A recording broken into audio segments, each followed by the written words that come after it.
I'm ready. Good afternoon, everyone. How are we doing today?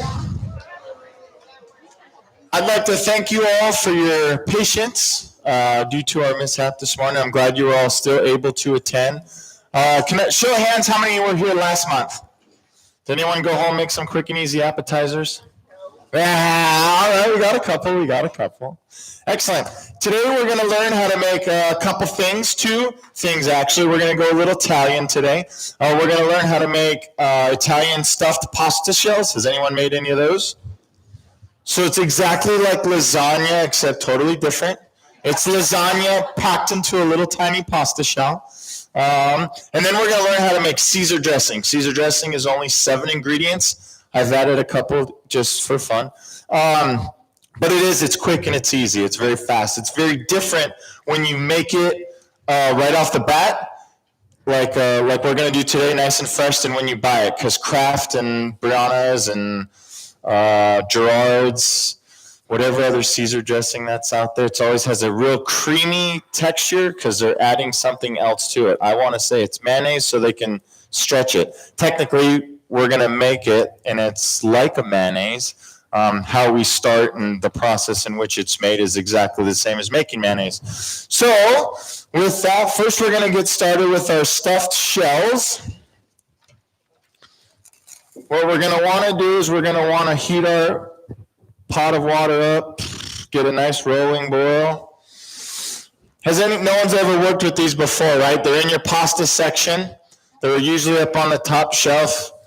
Maybe pushed back because no one ever sees them or uses them. You use them? Excellent. So I think everyone gets intimidated by these because they think they're going to fall apart and get mushy and stuff. The goal with these and when you're working with them is to not overcrowd your pot of water. So you want to put some in there. You're going to have a big pot of water, and you could fit, I'd say, close to 15 of these in there, nice and comfortably, and they'll cook and they'll do the thing. You want to lightly stir them, kind of just fold them over each other, so that way they don't stick together, because as soon as your starches start to cook out of these, they will want to stick together, so you want to keep them nice and loose. And then you want to cook these so they're real al dente, so they're just cooked, so that way they're pliable like this, but they don't just shred apart on you. If you overcook them, as soon as you start to work with them, they're just going to turn to mush, and then you're going to have to make lasagna with them. No one will know. As long as you don't tell your guests you are having stuffed shells, they won't know. So we got our shells, they're nice and pliable. These are ready to go. What we're going to do now is we're going to take our ricotta cheese, only add a couple ingredients to this. We have an Italian herb blend right here. See this one? Mixed it, pre-mixed. It's just got a little bit of thyme, a little bit of basil, a little bit of oregano, garlic powder, a touch of salt, and a touch of pepper. We're going to take our ricotta cheese. We're going to add 1 egg. We have 1 pound of ricotta, 1 egg. The reason I add an egg to this is because in the cooking process, it helps binds up the cheese, helps make the cheese congeal, so it sticks together a little better, so that way your moisture in your cheese doesn't ooze all out, and then you have a bunch of liquid in your pan, and your cheese starts following after it. So we're going to add our egg.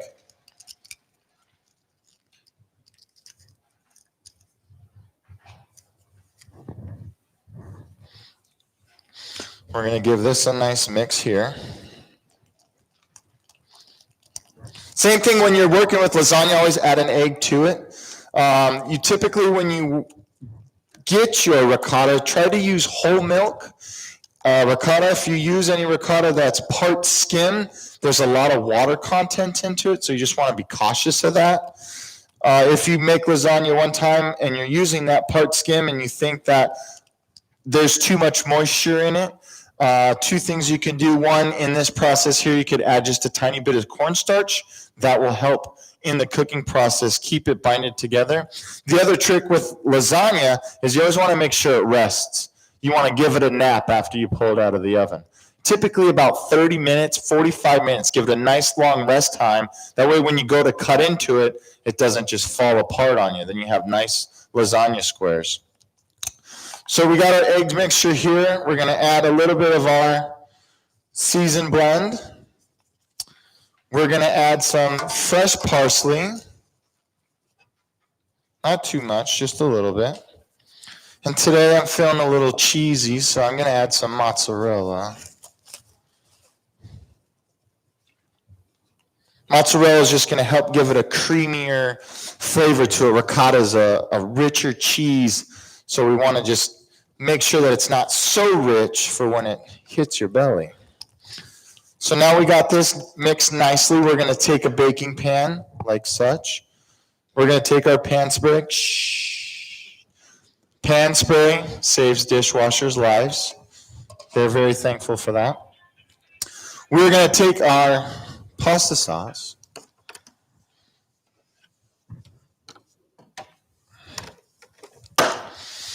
Today we've made a vodka sauce, and I've already pre-made it for the safety sake of time.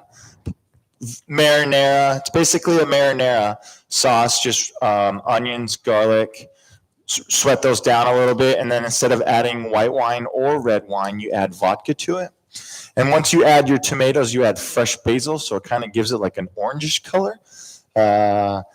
Just has a different, distinct flavor, like we were talking about last month with using the sambuco in our spinach artichoke dip as opposed to white wine, and just the flavor profile just changes so much. So basic marinara, instead of wine, add vodka.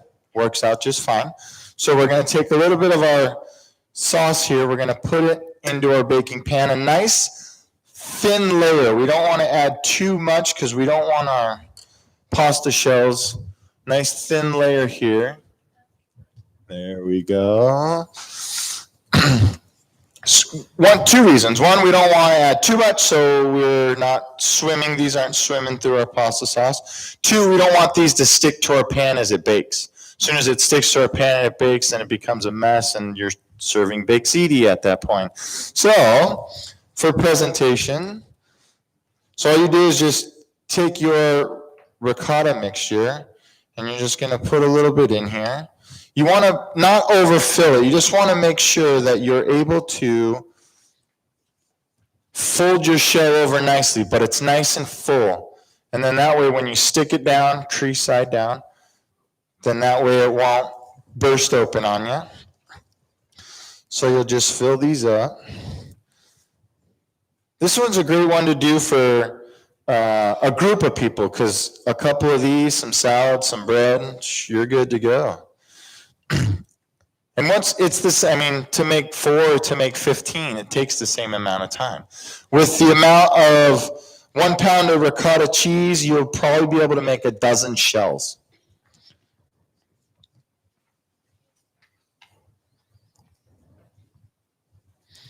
So we'll get these guys going here.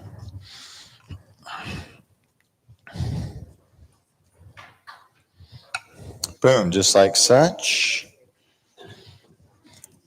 We're going to top it with just a slight little sauce there. That way our noodle doesn't dry out as we're baking it. Little mozzarella on top so it'll melt. And all we're doing now is basically heating the inside to 165 degrees so the cheese is nice and hot. Your sauce will heat up in the process. You go from there. We'll pop these in the oven. You can cover these if you'd like. For the amount of time, you don't really have to. Just throw a little foil on there if you want. I like to make sure that the cheese gets nice and kind of crisp and bubbly and has that different flavor profile to it. So we're going to pop those in the oven. Put them on 350. That'll take maybe 20 minutes. Check them out there. As long as the inside of your ricotta is hot, should be good to go. Moving right along, we're going to make some Caesar dressing. Has anyone even thought about making Caesar dressing before? Have you tried it? Did you use a whisk? Used the arm muscle? That's right. I like that. There you go. So a food processor this works great for, but today we'll whisk it out since I canceled my gym membership. So that's okay. What we're going to want to do is we're going to want to have a mixing bowl like such. We are going to want to just use our egg yolks.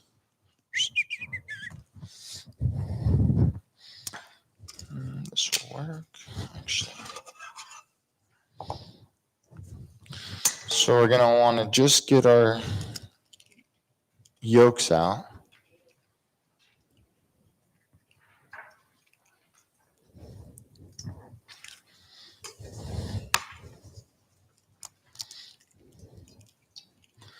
I got to be very careful with these ones because I'm using pasteurized eggs, so that yolk wants to break on you and run with those whites.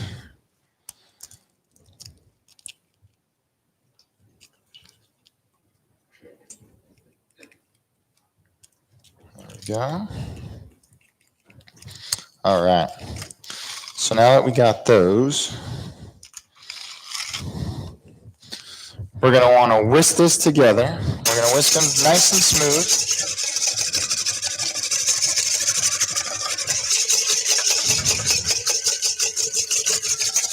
If you're doing this in your food processor or a blender, you want to make sure that you don't over whisk your eggs. You don't want to heat them up too much because what happens to eggs once they start to heat up? They start to scramble. Once you start to scramble those eggs, you'll never be able to make what we're trying to make. So you just want to make sure that nice and smooth consistency. So that's good there. We're going to add a little bit of Dijon mustard to this.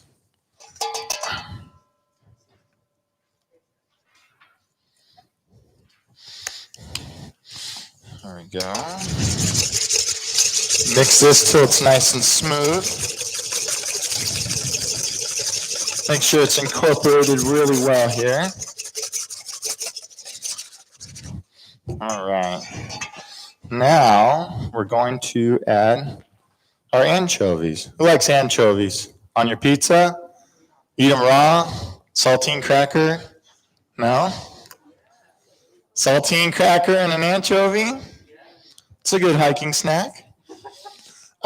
These are anchovy fillets. They are in oil. And since we are making dressing that calls for oil, I'm just going to go ahead and add that oil to it. So with these guys, what we want to do is we want to get them as small as possible. You can use an anchovy paste, but for today I want to do some dicing, do some real stuff. What's nice about using the anchovy paste is it holds and it stays for a really long time. So if you're not planning on using the dressing up within 10 days, you're definitely going to want to, that anchovy paste would be great to do something else with. So with these guys, we are going to want to cut them as small as possible. And that way you don't get a big old chunk of anchovy in your teeth.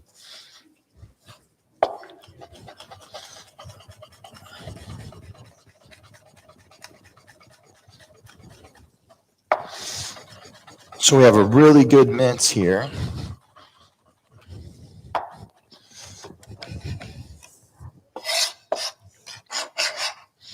I'm going to put that in there.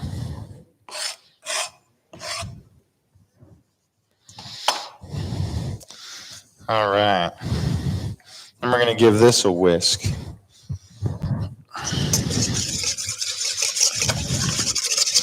Make sure that we're breaking up that anchovy really good so it's evenly distributed into our mix here.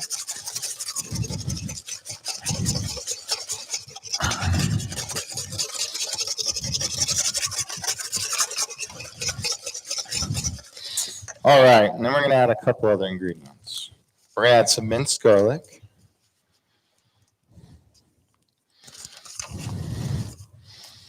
We're going to add some Parmesan cheese.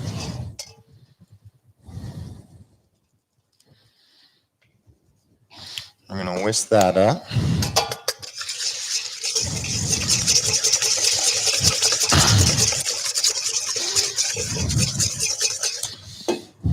And then we're going to add some lemon juice.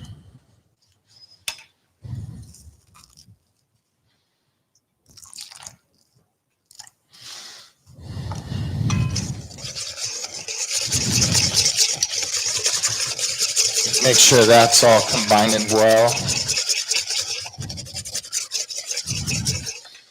All right. Now we're going to learn another culinary trick. If you're not using your food processor, then what you do is you take a kitchen towel or two, depends on how big our bowl is. We're going to set it down like this. We're going to take our other one, do the same thing. Just kind of tuck them over each other. So we have now our bowl. Does everyone see that? Now we have a stationary bowl. Right? But we're not done yet. We're going to add a little bit of olive oil. We're going to whisk this in. What we're going to be doing now is we're going to be creating an emulsification. There's two types of emulsification. One is a permanent emulsification, like Caesar dressing, like mayonnaise, like blue cheese, like ranch dressing if you're making it. The second one is a temporary emulsification, which would be your vinaigrettes, your Italian dressing. So what happens is by slowly incorporating the oils into the egg yolks, what's going to happen is the chemistry behind it is it'll allow them to combine together and stay that way forever, unless brought to a certain temperature, and then they'll separate again. A temporary emulsification is where we mix those ingredients together, but as it sits over time, will separate on its own because the density or the viscosities of each liquid are different. So we're going to be slowly adding our olive oil. Make sure that it incorporates nicely there.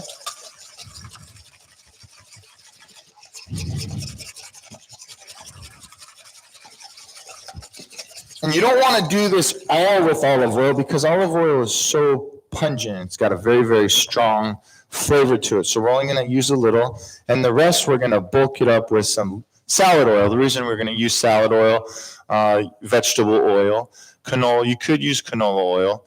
I would stay more towards your vegetable oil. Basically, it's just so we can stretch it. And this is neutral, so anything we add to this will take on the flavor of it, as opposed to the olive oil. It's harder to mask this flavor. So that's why we'll use something like this so that it'll help it. And we'll do the same thing, just a nice drizzle in there.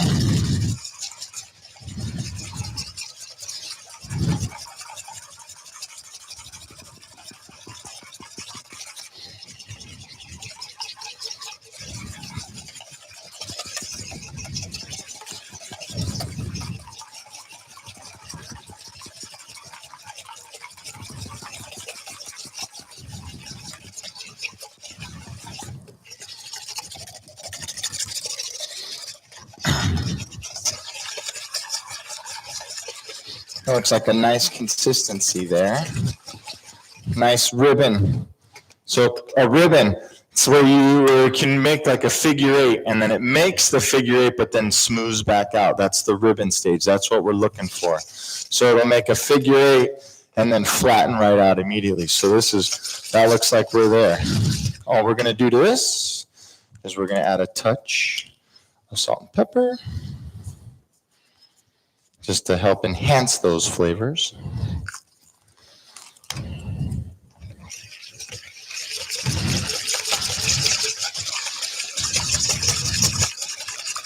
And just like that, Caesar dressing. See how we have a nice consistent where there's no oil, and then this emulsification will stay this way as long as it's under the right temperature. If we heat this up, it'll separate. What will happen is the oils will separate from the eggs, and then the eggs will start cooking. So don't heat that up. A question back there? No? Go ahead. How long will that salad dressing keep? And should you put it on the salad, dust the whole salad off, or can you put it on this plastic? So with any dressing, we'll take a step back before I answer your question. When you make salad dressings, you never want to taste it right away, or taste it by itself, I should say. You want to always taste it with the lettuce you're going to be serving it with. The reason being is the salad dressing is to accommodate the salad. It's not to make the salad. It's only to help enhance the flavors that are in the salad. So whether you're making a vinaigrette or a Caesar or a blue cheese, you don't want to mask everything else that's in the salad. Especially with vinaigrettes, they're very light and delicate. You want to make sure that you taste all your other ingredients that are in the salad. So if you're making a poppy seed dressing, which is very, very similar, instead of anchovies, we would add poppy seeds, some honey, and maybe a little brown sugar, apple juice if we wanted to, poppy seeds. And then, we could put that dressing and put that with berries, almonds, feta cheese, goat cheese, however. But we just want to complement those things, right? So to answer your question, when you're making salads for everybody, for your party, so to speak, with Caesar, if you're ready to serve and everyone's going to kind of eat at the same time, yes, you can toss the whole thing. So that way it saves time, it's easier, everyone could just grab it and go. Also, you don't want to overdress it like we were just talking about. You don't want to put too much dressing so that it's drowning in the dressing and then you taste only the dressing and not the flavors of the salad. So by tasting it with your lettuce, you'll know, okay, we're there, or we need to add slight more vinegar, maybe a little more oil. We need to add a little sugar to that, and then that way you'll be able to go and find your balance.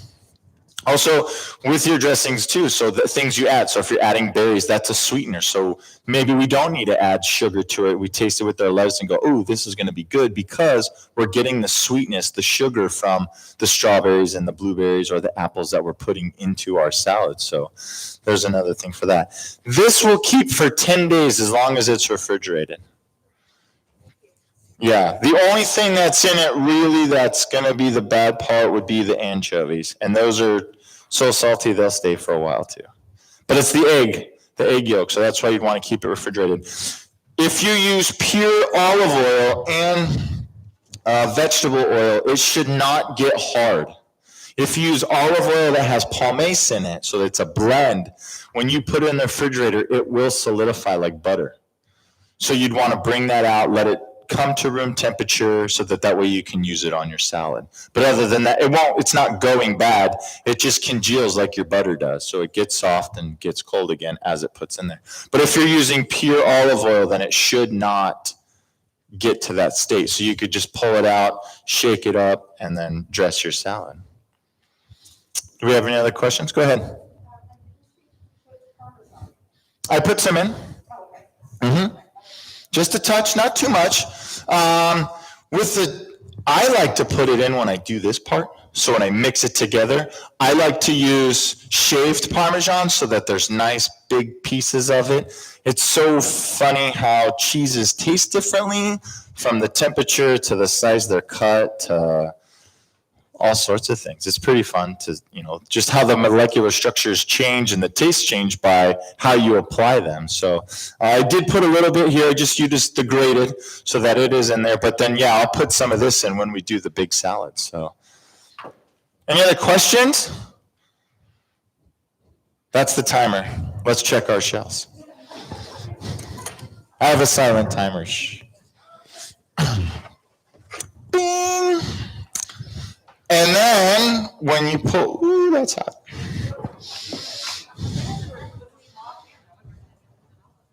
Oh, this is not just a hot box, it's a magic hot box.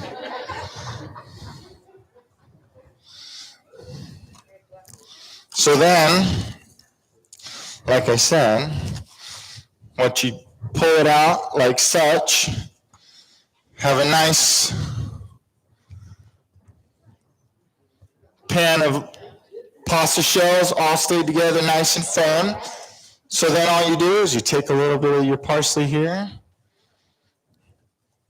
set it on like that. We'll take a little bit of our cheese,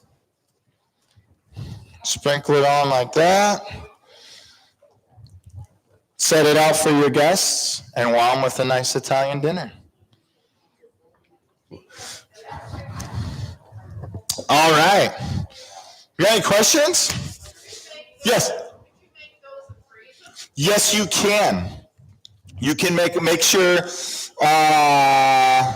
just make sure your noodles cool enough. And it should be by the time you're done filling them. Absolutely. Stick them in the freezer. Most of the time, if you buy these at the store, they are in the frozen section. So Yes. If you wouldn't mind repeating your questions. Oh, So that you're right. okay. Thank you very much. Absolutely. So we got some nice fresh cut romaine.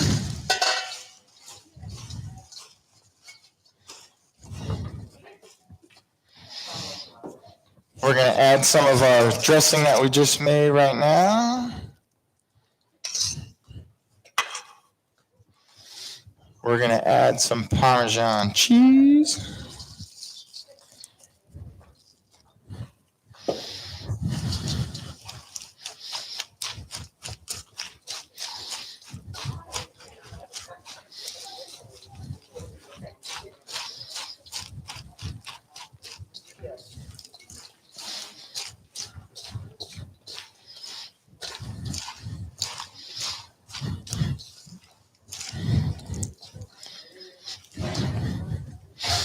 We're going to add a little bit of fresh croutons on top, like such.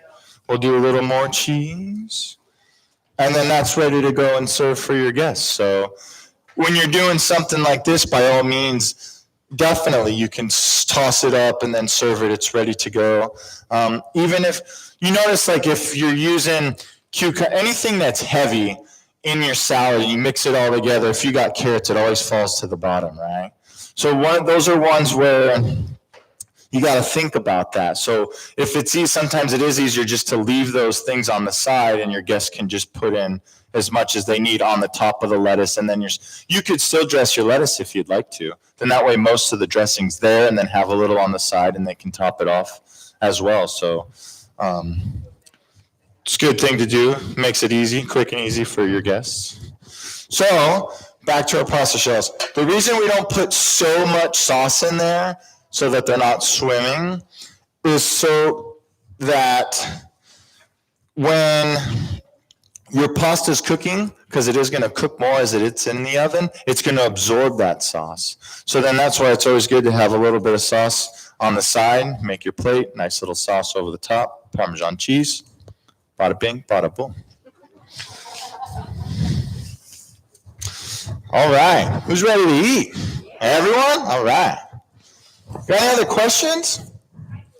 Go ahead. There's so much controversy about the olive oil we buy in the supermarket. Can you talk about some brands that we should look for? Not really olive oil. Well, anything that says organic should be organic, and it cannot be labeled organic if it's not. So that would be a pure olive oil in that state.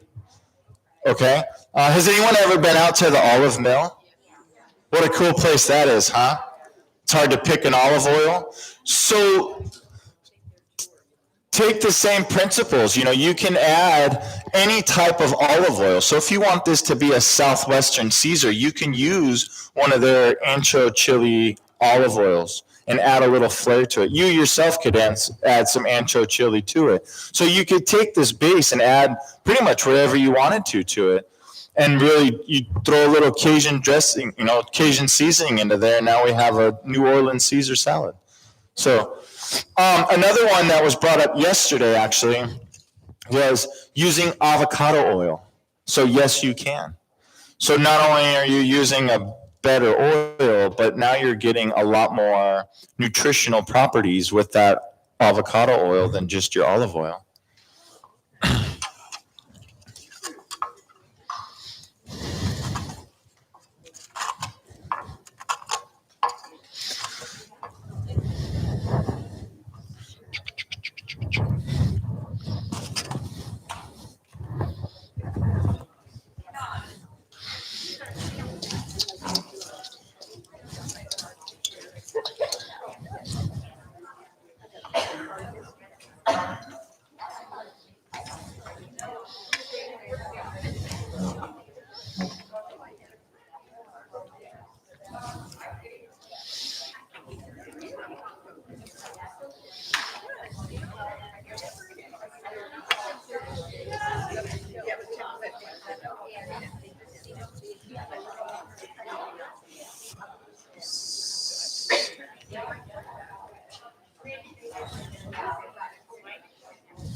Do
I have any volunteers to do pass out plates?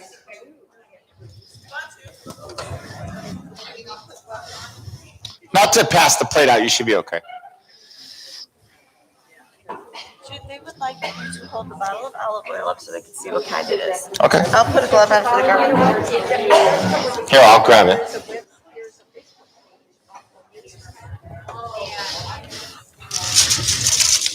Are they gonna pass? It's not gonna matter. It won't matter. I was gonna ask if someone's gonna pass it out.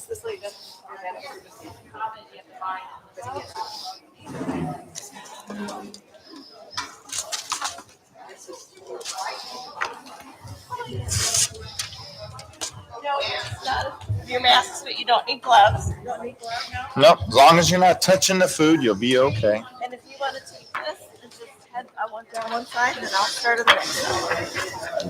Just got another card over here. Okay.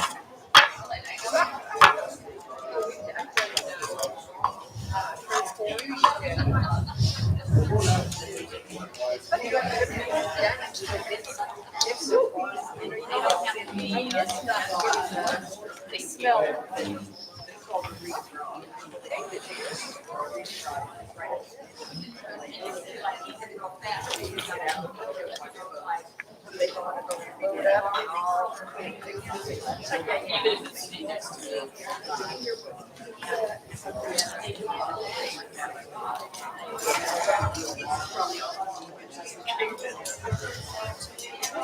You got it.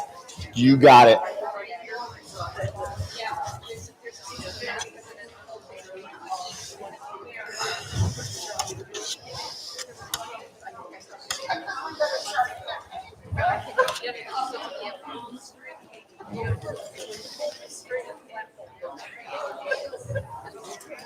Oh, we gotta sauce them real quick. Oh, we got a sauce first. Sorry. You're okay.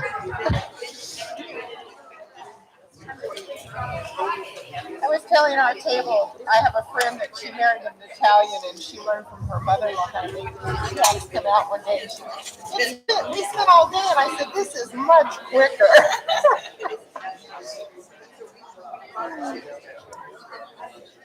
Your sauce. Oh, wonderful.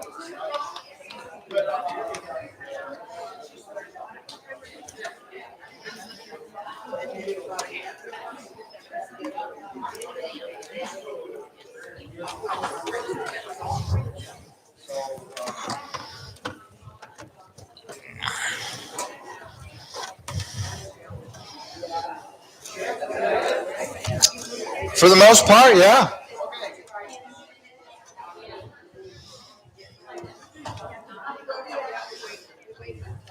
My husband loves to cook, so